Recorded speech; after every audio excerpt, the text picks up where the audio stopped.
పాలకోడేరు మండలం పశ్చిమ గోదావరి జిల్లా పెద్దలు పెళ్లికి అంగీకరించిన ఆ యువతిని వెంటాడుతున్న ప్రాణాంతక వ్యాధి ఆ ప్రేమికుల జీవితాల్లో తీవ్ర విషాదాన్ని నింపింది. కాల్వలోకి దూకి ప్రేమికులు ఆత్మహత్యాయత్నం చేయగా యువతి మృతి చెందగా యువకుడు ప్రాణాపాయం నుండి బయటపడిన సంఘటన పశ్చిమ గోదావరి జిల్లా వేండ్ర గ్రామంలో చోటు చేసుకుంది. పాలకోడేరు మండలం కుముదవల్లి గ్రామానికి చెందిన సందీప్ కుమార్ చదువుకుంటూ ఉండగా భీమవరంకు చెందిన లలిత ఓ ఆక్వా షాపులో పనిచేస్తోంది. లలిత చిన్నతనంలోనే తల్లిదండ్రులను కోల్పోవడంతో పెద్దమ్మ వద్ద పెరుగుతుంది. కొంతకాలంగా ప్రేమించుకుంటున్న వీరు తమ వివాహం గురించి సందీప్ కుటుంబ సభ్యులకు తెలిపారు. ఇటీవలే సందీప్ లలితను తన ఇంటికి తీసుకెళ్లి తల్లిదండ్రులకు పరిచయం చేయగా సందీప్ అక్క వివాహం పూర్తయిన తర్వాత వీరికి పెళ్లి చేస్తామని పెద్దలు అంగీకరించారు.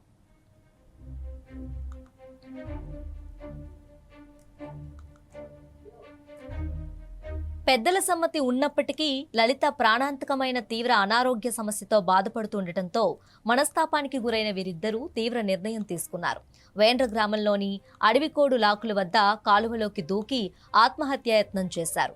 గమనించిన స్థానికులు వెంటనే స్పందించి సందీప్ను సురక్షితంగా బయటకు తీశారు. అయితే కాలువ ఉధృతికి లలితాంబిక గల్లంతయింది. సందీప్ను చికిత్స నిమిత్తం భీమవరం ఆసుపత్రికి తరలించారు. అనంతరం పోలీసులు స్థానికులు గాలింపు చర్యలు చేపట్టగా కాలువలో లలిత మృతదేహం లభ్యమైంది. లలిత ఉన్న ప్రాణాంతక వ్యాధి కారణంగానే తాము ఈ నిర్ణయం తీసుకోవాల్సి వచ్చిందని ఆసుపత్రిలో చికిత్స పొందుతున్న సందీప్ తెలిపాడు. పోలీసులు కేసు నమోదు చేసి దర్యాప్తు చేస్తున్నారు. నా పేరు సందీప్. నేను లలిత అన్న అమ్మాయి కొన్నాళ్ళ నుంచి లవ్ చేసుకుంటున్నాను. అదంటే నాకు ఇష్టం. ముందు నేనే చెప్పాను. తర్వాత తను ఆలోచించి 3 రోజుల తర్వాత చెప్పింది. నేను మా ఇంటికి కూడా తీసుకెళ్ళాను. మా ఇంట్లో కూడా అందరికీ ఓకే అనుకున్నాం. అంత బాగానే ఉంది. తను మొన్నే మార్నింగ్ మెసేజ్ చేసింది. తనకి డిసీజ్ ఉందని డేంజర్గా.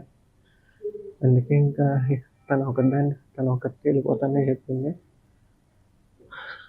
తనేం నన్ను ఫోర్స్ చేయలేదు. నేను తనకు కలిసి ఇష్ట ప్రకారంగానే వెళ్ళి Vendra paper mill back side ఉన్న కాలువలో దూకేసాం. దూకిన తర్వాత చాలాసేపు యుద్ధం పట్టుకుని ఉన్నాం. తర్వాత నాకు నా చెయ్యి వదిలేసింది. తర్వాత నేను లోపల మునిగిపోయాను. తను ఎటు వెళ్ళిందో కనపడలేదు. నాకు సడన్గా కొద్ది దూరం వెళ్ళి గట్టు వైపు వచ్చాను. నేను మట్టి తగిలి తన మట్టికి ఏమైందో తెలియలేదు. పైన జనం ఉన్నారు. అది చెప్పాము. వెంటనే వాళ్ళు నెట్టికారు కానీ ఎక్కడా కనపడలేదు. ఇంకా ఏం జరిగిందో ఏం తెలీదు.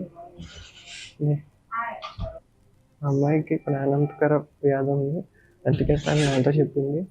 నా లైఫ్ నన్ను లీడ్ చేయమంది. కానీ నేను ఇద్దరం లవ్ చేసుకున్నాం కాబట్టి ఇద్దరం కలిసి వెళ్ళిపోదామని చెప్పి ఇద్దరం కలిసి వెళ్ళి దూకేసాం కాళ్ళు. తర్వాత వాటికి ఏం జరిగింది, తర్వాత ఆ అమ్మాయి మునిగిపోయింది. నేను కొద్దిగా గట్టు వైపు వచ్చేది. తర్వాత ఆ అమ్మాయి ఎటు వెళ్ళిందో కూడా కనపడలేదు.